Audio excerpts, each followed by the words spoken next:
Baik, kita akan mundur ya, kita akan mundur ke ayat yang sebelumnya. Lihat ayat yang ke-161.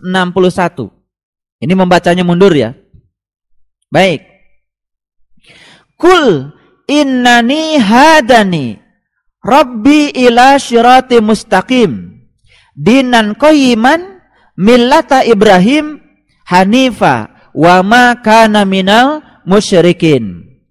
Katakanlah, sesungguhnya aku telah ditunjukkan oleh Tuhanku ke jalan yang lurus. Jalan yang lurus ini sudah tidak perlu saya urai terlalu dalam, karena bagi kita sudah sangat memahaminya. Di Quran surat An-Nisa ayat 66, 67 sampai ayat yang ke-71 itu sudah pernah saya urai. Bunuhlah dirimu dan keluarlah dari kampungmu. Hal itu lebih baik bagimu di sisi Tuhanmu. Barang siapa yang mampu melaksanakan pelajaran itu, maka dia akan mendapatkan pahala yang besar.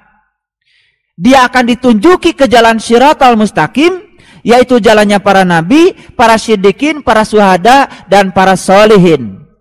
Itulah teman yang sebaik-baiknya.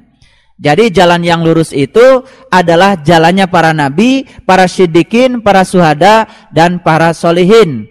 Itulah teman yang sebaik-baiknya.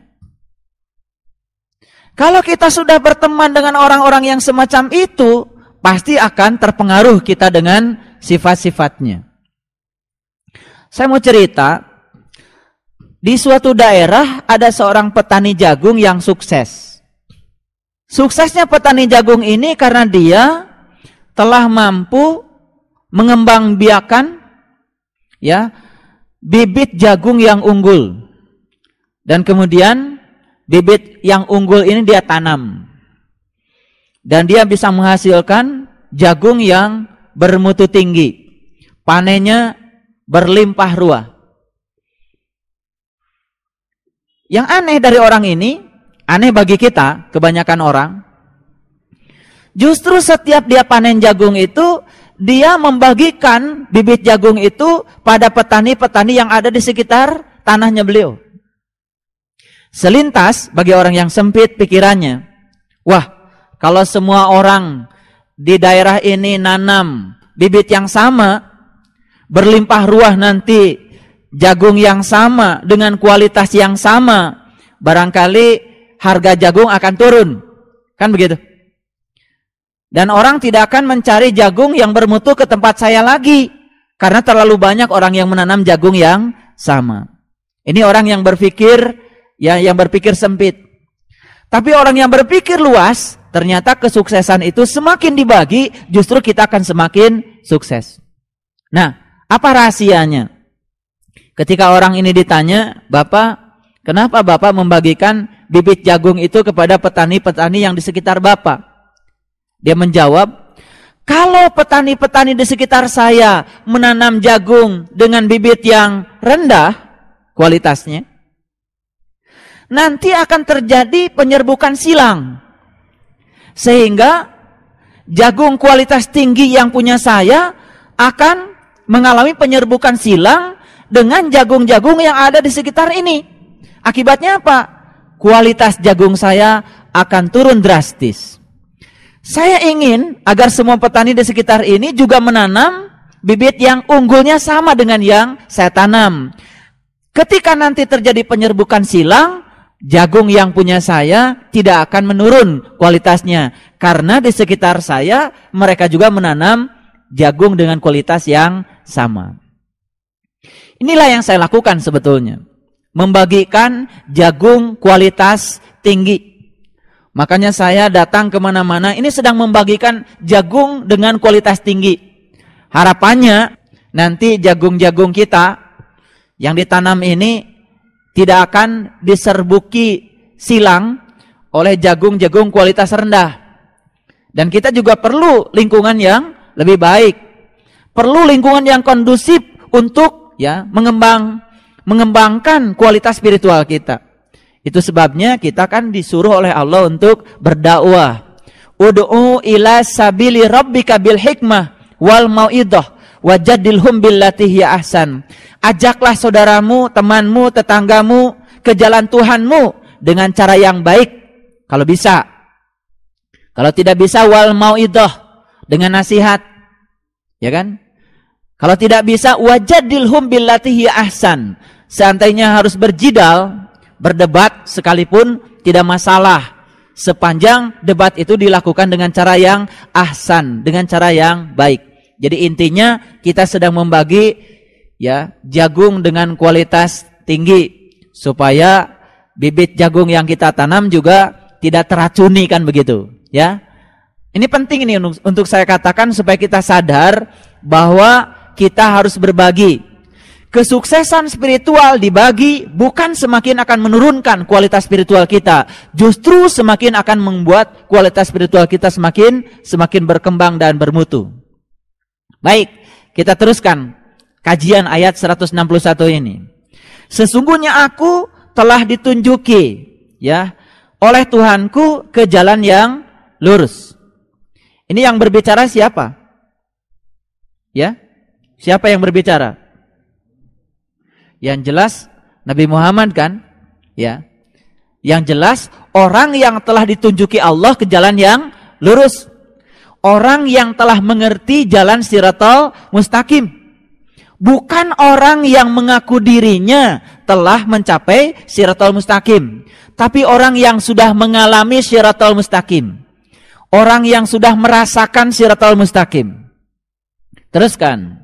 Ya, dinan qayyiman, din yang qayyim, din yang tegak, din yang berdiri dengan megahnya di hadapan kita. Din, ya, din ini sering diterjemahkan agama. Padahal di Quran surat Al-Fatihah sebelum kita mengatakan iyyaka na'budu wa iyyaka nasta'in, kita harus mengalami dulu ayat Maliki Yaumiddin. Maliki, raja yang menguasai. Yaum itu adalah alam. Din, ya din. Saya tidak mau menerjemahkan ini supaya tidak menjadi rancu. Maliki Yaumiddin, yang menguasai alam din. Apa sesungguhnya alam din? Kenapa ketika seseorang sudah memasuki alam din, kok dia bisa mengatakan iyyaka na'budu wa iyyaka nasta'in?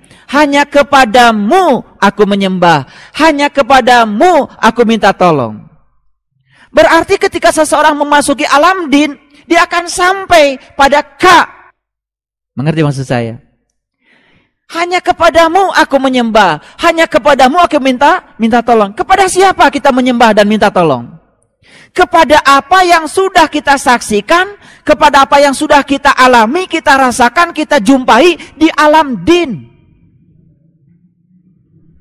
Ini karena keterbatasan kata-kata, jadi saya mencoba untuk membatasi, ya. Tapi mudah-mudahan semuanya mengerti secara gramatikal, tidak secara leksikal, mengertinya dari hubungan antar kalimat yang saya sebutkan tadi. Mengertinya dengan rasa, mengertinya dengan kalimat yang universal yang saya sebutkan tadi.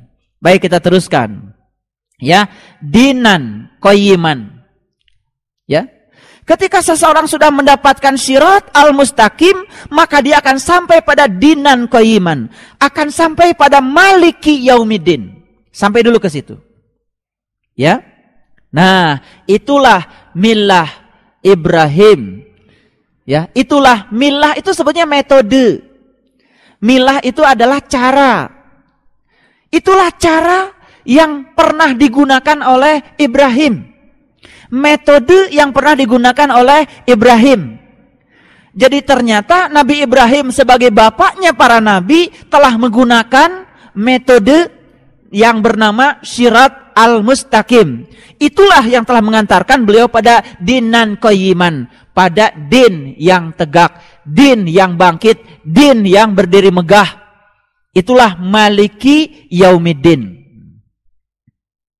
Berdasarkan ayat ini kita mengerti, kalau kita lihat ya, silsilahnya Nabi Muhammad itu kan berasal dari Nabi Ibrahim, Nabi Ismail terus ke bawah kan? Betul?